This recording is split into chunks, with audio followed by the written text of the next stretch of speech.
था, जहाँ पर हम लूजर्स क्लब के बच्चों को देखते हैं जो कि पेनीवाइज को हराने के बाद एक ब्लड ओथ लेते हैं, जिसमें वो प्रॉमिस करते हैं कि अगर 27 सालों बाद पेनीवाइज दोबारा वापस आ गया तो वो फिर से एक होकर उसका मुकाबला करेंगे और इस बार वो उसे जान से मार डालेंगे। फिर हमें 27 साल बाद की कहानी दिखाई जाती है, जहाँ पर उसी जगह यानी डेरी टाउन में एक फेस्टिवल चल रहा होता है। इस फेस्टिवल में हम दो बॉयज को देखते हैं जिन्हें दूसरे बॉयज तंग कर रहे थे। रात को जब वो लड़के फेस्टिवल को छोड़कर अपने घर के लिए जा रहे होते तो वो बॉयज एक बार फिर से उन्हें परेशान करने लगते और तभी वो लोग एक दूसरे को मारने लगते हैं। मारपीट के दौरान वो लोकल बॉयज उन दोनों फ्रेंड्स को काफी जख्मी कर देते हैं और उनमें से एक फ्रेंड को उठाकर वो ब्रिज से नीचे रिवर में फेंक देते हैं। उन बॉयज के जाने के बाद दूसरा लड़का जो कि जख्मी था अपने फ्रेंड को ढूंढने के लिए ब्रिज के नीचे आता है। नीचे आकर वो देखता है कि रिवर के दूसरे किनारे पर उसके फ्रेंड को एक क्लाउन ने पकड़ा हुआ और देखते ही देखते वो क्लाउन अपने खतरनाक और बड़े बड़े दांतों को बाहर निकालता है और उसके दोस्त को काट कर खा लेता है। यहाँ पर ये बात साबित हो जाती है कि 27 सालों बाद पेनीवाइज वापिस आ गया है और उसका लोगों को मारने का सिलसिला भी शुरू हो चुका है। इसके बाद हमें माइक दिखाया जाता है। अब क्योंकि 27 साल गुजर चुके थे तो वो भी काफी बड़ा हो गया था। उस बॉय की डेथ की न्यूज सुनकर माइक उस रिवर के पास जाता है, जहाँ पर वो देखता है कि ब्रिज के एक पिलर पर खून से कम हो लिखा हुआ, जिसे देखकर वो फौरन समझ जाता है कि पेनीवाइज वापस आ चुका है। माइक लाइब्रेरी में आकर लूजर क्लब के बाकी मेंबर्स की डिटेल्स और कॉन्टेक्ट नंबर ढूंढने लगता है। सिर्फ माइक ही डेरी टाउन में रह गया था, उसके बाकी फ्रेंड्स अलग अलग जगहों पर सेटल हो गए। कॉन्टेक्ट नंबर सॉर्ट आउट करने के बाद वो एक एक करके सबको कॉल करता है। माइक सबसे पहले बिल को कॉल करता है, जो कि अब एक पॉपुलर राइटर बन गया था। पहले तो वो माइक को पहचानता नहीं, लेकिन फिर वो माइक को पहचान लेता है। माइक बिल को मिलने के लिए बुलाता है और वो फाइनली एग्री हो जाता है। इसके बाद माइक बेन को कॉल करता है, जो कि अब काफी रिच आदमी बन गया था और पहले वो भी माइक को नहीं पहचान पाता। इसके बाद माइक बेवर्ली को कॉल करता है, जो कि एक बहुत ज्यादा रिच आदमी की वाइफ थी और माइक की कॉल आने की वजह से उसका हस्बैंड उसे मारने लगता है। बदले में बेवर्ली अपने हस्बैंड को मार कर वहाँ से निकल जाती। सबसे लास्ट में माइक अपने एक फ्रेंड को कॉल करता है और वो उसकी कॉल से इतना डिस्टर्ब हो जाता है कि वो बाथटब में अपनी वेन काट कर सुसाइड कर लेता है। और इस फ्रेंड जिसने सुसाइड की थी,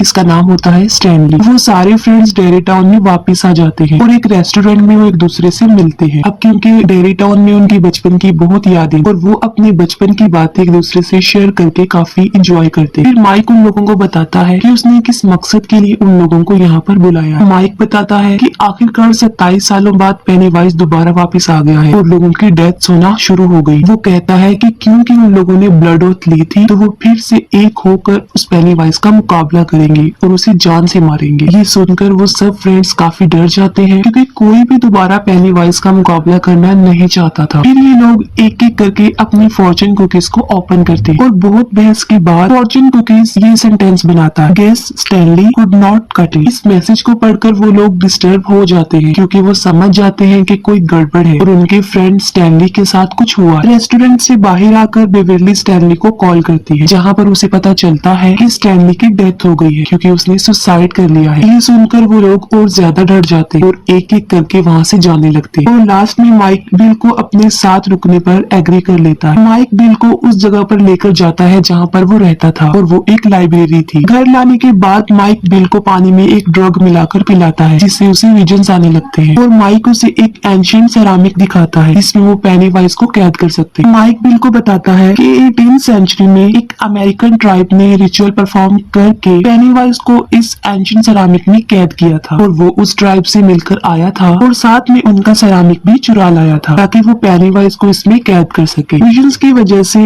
बिल वो सब कुछ देख लेता है जो माइक के साथ हुआ था और फाइनली वो एग्री हो जाता है। दूसरी तरफ होटल में बेवर्ली बेन को बताती है कि उसने हमेशा अपने स्केरी ड्रीम्स में अपने फ्रेंड्स को मरते हुए देखा है और वो बताती है कि उसने ये भी पहले से देखा हुआ था कि उसका फ्रेंड स्टैनली सुसाइड करके ही मरेगा। और यहाँ पर वो लोग सोचते हैं कि अगर उन्होंने पेनीवाइज को नहीं मारा तो वो 1 by 1 ऐसे ही मारे जाएंगे जैसे बेवर्ली ने अपने ड्रीम्स में देखा हुआ है। और फाइनली ये लोग भी माइक का साथ देने के लिए एग्री हो जाते हैं और तभी वहाँ पर माइक और बिल भी आ जाते हैं और वो सब फ्रेंड्स मिलकर पेनीवाइज को खत्म करने का प्लान बनाते हैं। माइक उन्हें बताता है कि पेनीवाइज को मारने के लिए उन्हें एक रिचुअल परफॉर्म करना होगा और इस रिचुअल में उन सब फ्रेंड्स को उनके पास से कनेक्टेड चीजों को लाना होगा, ताकि वो उन सब चीजों को जलाकर पेनीवाइज को मार डाले। और ये सब कुछ वो एंशिएंट सेरामिक में ही करेंगे और वो सब फ्रेंड्स अलग अलग होकर अपने पास से कनेक्टेड चीजों को ढूंढने लगते हैं। सबसे पहले बेवर्ली अपने उस घर में जाती है जहाँ पर वो छोटे होते हुए अपने फादर के साथ रहा करती। वहाँ पर वो एक लेडी से मिलती है जो अब उस घर में रह रही थी। बेविली रूम के एक हॉल में वो लेटर निकालती है जो बचपन में बेन ने उसे दिया था। बेविली जब जाने लगती है तो वो बूढ़ी औरत एक डेमन में बदलकर उस पर अटैक कर देती है, लेकिन बिल्कुल ठीक वक्त पर बेविली वो लेटर लेकर वहाँ से भाग जाती। फिर बिल उसी सीवर के पास आकर रुकता है जहाँ पर बचपन में पेनीवाइज उसके छोटे भाई को उठाकर ले गया था। उस सीवर के पास जाकर बिल चिल्लाते हुए रोते हुए पूछता है कि आखिर इतने सारे बच्चों में उसने सिर्फ उसके भाई को ही शिकार क्यों बनाया। तब रिप्लाई में उस सीवर में से पेनीवाइज की आवाज आती है और वो कहता है कि उसे बिल चाहिए था और बिल उसे नहीं मिला तो वो उसके भाई को उठाकर ले गए। और तभी उसी सीवर में उसका छोटा भाई हाथ में वही कागज की बोट पकड़े हुए नजर आता है जो बचपन में उसी ने उसे बनाकर दी थी। बिल उस सीवर में हाथ डालकर अपने भाई को बाहर निकालने की कोशिश करता है। तब पेनीवाइज बहुत सारे हाथों की मदद से बिल को अंदर खींचने की कोशिश करता है। बिल जल्दी से अपना हाथ छुड़ाकर उस सीवर से बाहर आ जाता है और उसके हाथ में उसके भाई को बना के दी गई वही कागज की बोट आ जाती है और उसे उसके पास से जुड़ी हुई चीज भी मिल जाती है। रिची को बचपन का कॉइन मिलता है और इसी तरह बाकी फ्रेंड्स को भी उनके बचपन से